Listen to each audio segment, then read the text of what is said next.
어떤 사람이 가로등 불빛을 의지해서 무언가를 열심히 찾고 있었습니다.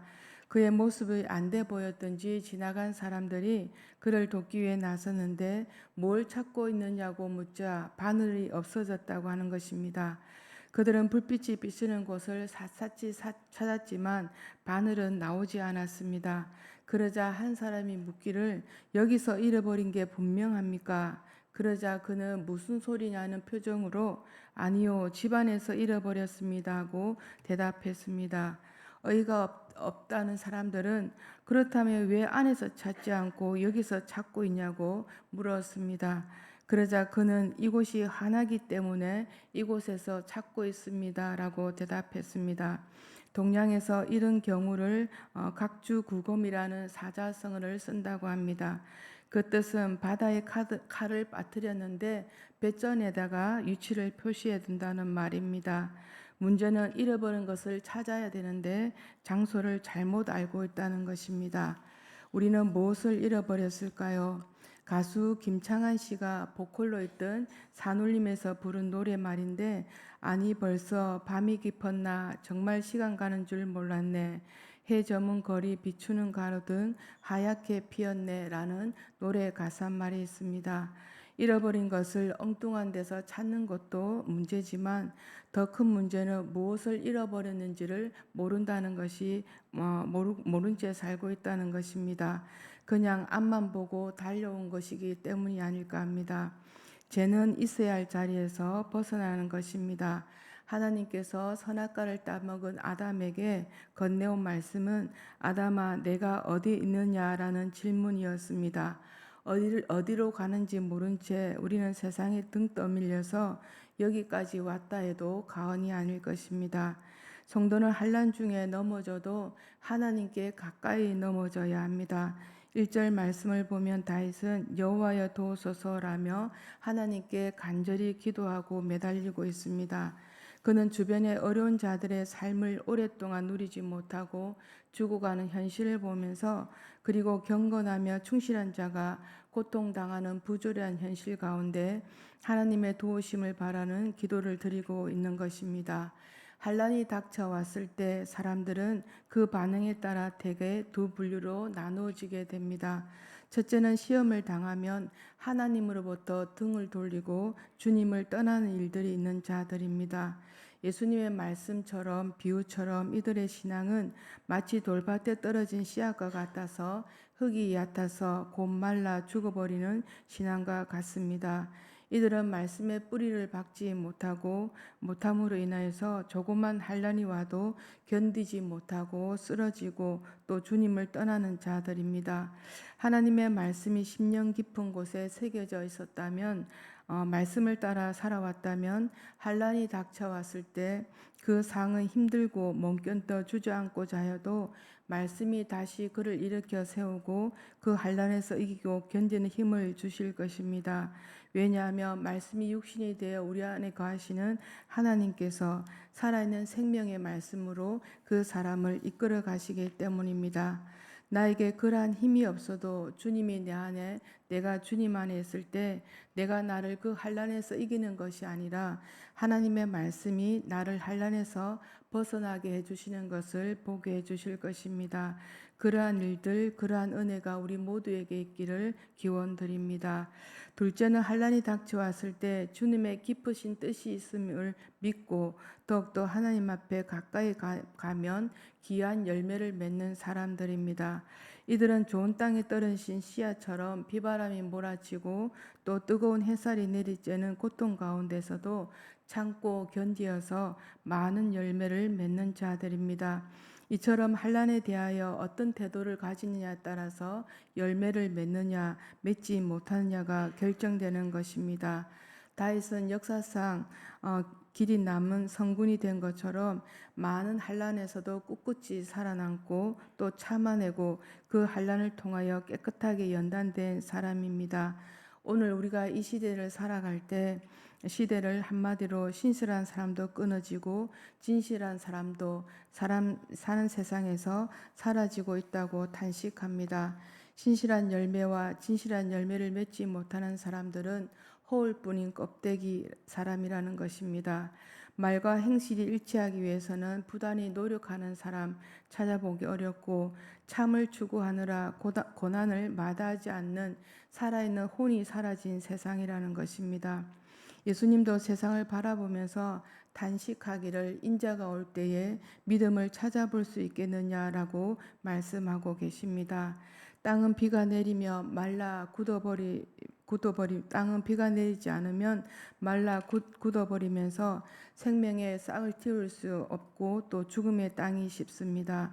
그러나 비가 내리고 흙이 깎이고 또 쓸리는 아픔이 있지만 그 비로 인하여서 생명의 우물이 트고 싹이 나게 됩니다. 비와 같은 고난이 없다면 어떠한 생명도 태어날 수가 없습니다. 유도라는 운동을 보면 본격적으로 배우기 위해서 낙법이라는 연습을 한다고 합니다. 낙법이란 넘어지는 방법을 말하는데 어떻게 하면 잘 넘어질 수 있을까라는 그 방법을 배우는 것이라고 합니다. 만약 넘어지는 법을 배우지 못하게 되면 시합 중에 아무렇게나 넘어지게 되면 심각한 부상으로 인해서 또 결국 운동조차 하지 못하게 되는 경우가 생긴다고 합니다. 우리의 신앙도 마찬가지가 아닐까 합니다. 시련과 환난 중에 아무렇게나 넘어지면 우리 모두는 큰 상처를 입게 됩니다. 우리의 넘어짐에 하나님의 숨겨진 뜻이 있음을 믿는 저와 여러분이 되시기를 기원드립니다. 넘어질 때 포기해버리고 아무렇게나 넘어지게 되면 우리의 신앙생활에 큰 상처를 남기게 됩니다. 신앙생활을 하다가 중도에 포기하고 교회를 떠나고 하나님을 떠나 사는 사람들이 있습니다. 분명 그 넘어짐에는 하나님의 인도하심과 사랑 또 간섭하심이 있을 것인데 믿음의 눈이 떠이지 못하고 환난이 오면 조그만 환난이 와도 자신의 생각으로 판단하고 신앙의 자리에서 떠나는 이들이 생겨버립니다. 환난이 오고 어려운 상황이 오면 우리 모두는 하나님께 더 가까이 나아가야 할 이유를 잠언 말씀에 아기는 그 환난에 엎드려져도 어이는 그 죽음에 소망이 있다라고 말씀해 주시고 계십니다. 우리 5절 말씀을 다시 한번 같이 읽어 보겠습니다. 시작. 여호와의 말씀에 가련한 자들의 눌림과 궁핍한 자들의 탄식으로 말미암아 내가 이제 일어나 그가 원하는 안전한 지대에 두리라 하시도다. 아멘. 5절 말씀에 이제 일어나라는 말이 나오는데 이 말은 하나님께서 강권적으로 역사하실 것을 나타내는 말로 바로 희망이 여기에 있다는 것입니다. 때로는 우리가 살아오는 과정, 우리의 인생의 시간을 겪으면서 때로는 낙심하고 때로는 희망을 잃어버렸다고 마음먹을 때 하나님을 염두에 두는 경우가 많습니다. 염두에 두지 않는 경우가 많습니다. 하나님을 진정으로 알고 내가 하나님을 믿고 있다고 확신한다면 우리는 함부로 살지 않을 것이며 어려운 역경 속에서도 주저앉지 않을 것입니다. 국제구호 활동가인 한비아 씨가 아프가니스탄에 갔을 때 극심한 기아에 시달리는 아이들을 보면서 가슴이 많이 아팠다고 합니다. 그래서 아이들을 모아놓고 이렇게 말하기를 너네들 이모하고 약속할 게 있다. 너희들 전쟁이 끝날 때까지 죽으면 죽는 줄 알아. 50명 정도 되는 아이들은 깜짝 놀라면서 기쁨의 얼굴로 발레오 알았어요 하면서 고개를 까우뚱했다고 합니다. 한비아 씨는 그날 난민 아이들을 위해 기도하면서 하나님 앞에 쓰임받기를 기도드렸고 그 기도의 응답이 되어 오지를 다니면서 구호 활동하는 삶을 살았다고 합니다. 우리는 세상의 어떤 것보다 하나님의 말씀을 붙들어야 합니다. 말씀을 붙든다는 것은 막연히 하나님의 구원을 기다리는 것이 아니라 우리의 손과 발이 되어 주님의 일에 동참하는 것을 말합니다. 5절 말씀을 보면 하나님께서 눌림받은 가련한 자와 먹을 것과 입을 것이 모자란 궁핍한 자들에게 특별한 관심을 가지고 계신다고 말씀합니다. 성경 곳곳에 사회적인 약자, 사회적 소외계층을 향한 하나님의 관심이 대단하십니다. 하나님께서는 고아들의 아버지가 되신다고 우리들에게 말씀하고 계십니다.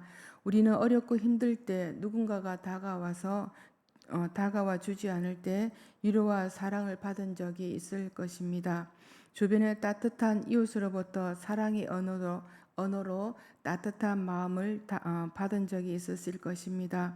우리 주변을 돌아볼 때 아주 가까이 계신 이웃들이, 지체들이 하나님의 사랑 우리를 통하여 나누어 받기를 기다리고 계시는 분들이 있습니다. 조금만 마음의 여유를 가지고 주변을 돌아본다면 하나님의 사랑은 막히지 않고 흘러갈 것이고 전해질 것입니다. 우리의 신앙생활이 나에게만 머물러 있다면, 나 중심으로만 돌아간다면 우리는 더 이상 신앙의 성숙은 주어지지 않게 됩니다. 예수님은 작은 소자의 모습으로 우리를 찾아오십니다. 그런데 많은 사람들이 이 작은 소자의 모습으로 찾아오시는 예수님을 홀대하고 또 흘러가 버리는 경우가 많습니다. 우리의 신앙의 눈이 활짝 열려서 이 작은 소자에게 예수님의 모습을 볼 수 있어야 합니다. 하나님의 관심이 이 소자에게 있다는 사실을 안다면 우리는 이웃들과 좋은 관계 속에서 삶을 이어갈 수 있을 것입니다. 우리의 신앙의 눈이 활짝 열려서 지나가는 이웃들이 나의 형제처럼 보이는 그런 마음으로 이웃을 대하는 우리 모두가 되시기를 기원드립니다. 우리 6절 7절 말씀을 다시 한번 같이 읽어보겠습니다. 시작. 여호와의 말씀은 순결함이여 흑도간 위에 7번 단련한 은 같도다. 여호와여 그들을 지키사 이 세대로부터 영혼까지 보존하시리이다.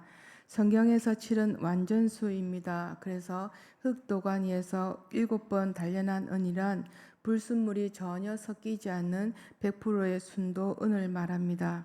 하나님의 말씀은 이처럼 순수한 은을 비유한 것처럼 하나님의 말씀에는 거짓이나 속임이 일절 없음을 의미하고 있습니다.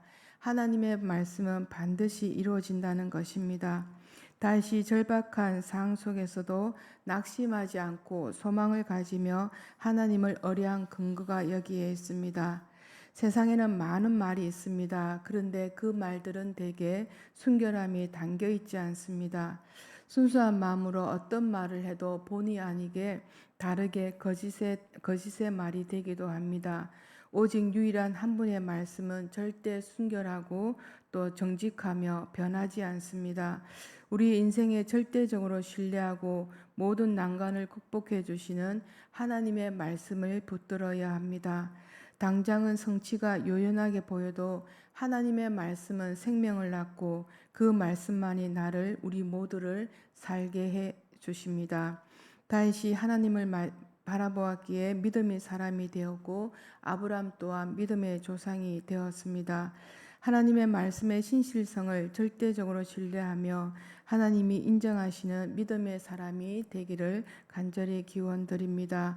우리 또한 세상의 모든 것을 잃어도 버려도 하나님의 말씀만은 놓지 않고 오늘도 우리의 한날의 삶을 시작할 때 하나님의 말씀을 묵상하면서 삶을 시작되는 우리 모두가 되시기를 기원드립니다.